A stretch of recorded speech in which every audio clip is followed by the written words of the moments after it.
श्री गुरुचरण सरोज रज निज मन मुकुर सुधार वर्ण रघुबर जोदायक फलचार बुद्धीन तन जान सुमिरो पवन कुमार बल बुद्ध विद्या देहु मैं हरहु कलेश विकार। नमस्कार दोस्तों, समस्त हिंदू फैमिली को। तो हनुमान जी रावण को समझा रहे हैं कि अभी भी वक्त है, माँ को लौटाकर और प्रभु की शरण में चले जाओ। वो सारे अपराध विचार करके और तुम्हें जीवन दान दे देंगे। गोस्वामी तुलसीदास जी कितना सुंदर लिख रहे हैं। क्या हनुमान जी कहते हैं कि राम चरण पंकज उर धरहु, अलंकाय चल राज तुम करहु। त ऋषि पुलस्ति अर्जसु विमल मयंका, अतेहि शशि महु जनि होहु कलंका। तुम ऋषि पुलस्त्य के वंशज हो और क्यों कुल में दाग लगा रहे हो कि राम नाम बिनु गिरा न सोहा, और देखु विचारी त्यागी मद मोहा। अरे सजल मूल जिन सरितन नाही, और बरस गए पुनि तब ही सुखाही। राम विमुख पुरुष की संपत्ति और प्रभुता रही हुई भी चली जाती है, उसका पता न पाने के समान है। जिन नदियों के मूल में कोई जल स्रोत नहीं है, अर्थात जिन्हें केवल बरसात का ही आसरा है, वे वर्षा बीत जाने पर भी तुरंत सूख जाती हैं। कि सुनु दस कंठ कहूं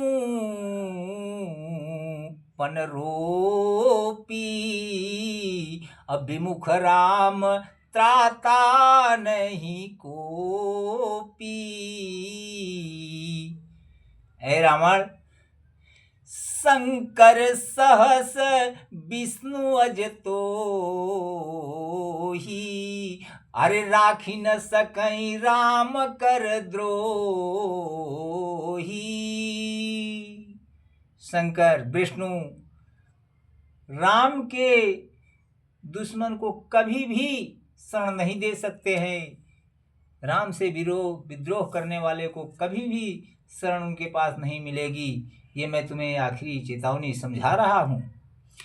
मोह मूल बहुशूल प्रद, अर त्याग हुतमय अभिमान, अभजहु राम रघुनायक कृपा सिंधु भगवान। ये अभिमान को त्याग करके और भगवान का भजन करो। कि यद्यपि कही कपि अति हित बानी, अरे भगति विवेक बीरति नयसानी। तो बोला बिहसी महाअभिमानी, और मिला हम ही कपि गुरु बड़ ज्ञानी। यद्यप हनुमान जी ने दशकंधर के हित की बात कही, लेकिन वो अभिमानी उनकी बातों को सुन के ठहाका लगा दिया, हंस पड़ा और बोला, वाह, अब बानर भी हमें गुरु जैसा ज्ञान देने लगे, सिखाने लगे। कि मृत्यु निकट आई खल तो ही, और लागे सी अधम सिखावन मोही। ऐ मूढ़, अब तेरी मृत्यु निकट आ गई है, जो तुम मुझे सिखाने चला है। तो उल्टा होई है कह हनुमाना, उल्टा होई है कह हनुमाना, कि मति भ्रम तोर प्रगट में जाना, मति भ्रम तोर प्रगट में जाना। हनुमान जी ने कहा, उल्टा होगा, अब तुम्हारी मति जो है वो भ्रष्ट हो चुकी है, मुझे पता चल गया। आरित सुनी कपि बचन बहुत खिसियाना, बेगिन हरहु मूढ़ कर प्राणा। रावण आदेश देता है निशाचर को खत्म कर दो, इस बानर को मौत के घाट उतार दो। तो सुनत निशाचर मारन धाये, असचिवन सहित विभीषण आए। जब निशाचर लोग मारने के लिए चले, उसी समय मंत्री रावण के विभीषण जी वहां पधार गए और क्या कहते हैं कि नाई शीस करी विनय बहुता, और नीति विरोधन मारिय दूता। हे नाथ, ये नीति के विरुद्ध है, दूत को कभी मारा नहीं जाता जान से। अरियान दंड कछु करिय गोसाई, और सबही कहा मंत्र भल भाई। दूत को कभी जान से नहीं मारा जाता नाथ, किसी भी परिस्थिति में, किसी भी स्थिति में दूत को कभी जान से नहीं मारा जाता। आप सर्वज्ञ ज्ञाता हैं और जरा विचार कीजिए। रावण ने मंत्रियों से सलाह लिया कि मंत्रीगण की क्या राय है। सबने कहा कि मैंने आज तक कहीं भी प्रमाण नहीं देखा कि दूत को मृत्युदंड दिया जाए। हाँ, अंग भंग करके उसे अन्य दंड दिया जा सकता है, ताकि वो जाके अपने स्वामी को और यहाँ की गाथा सुना सके। तो सुनत बचन, अरे सुनत बिहसी बोला दस कंधर, अयंग भंग कर पठैय बंदर।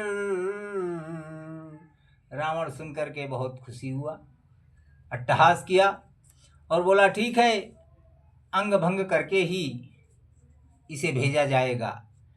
तो अंग भंग क्या किया जाएगा कि कपि की ममता पूछ पर, अरे सब ही कहे उस समुझाई, और तेल बोरी पट बांधि पुनी, पावक देहु लगाई।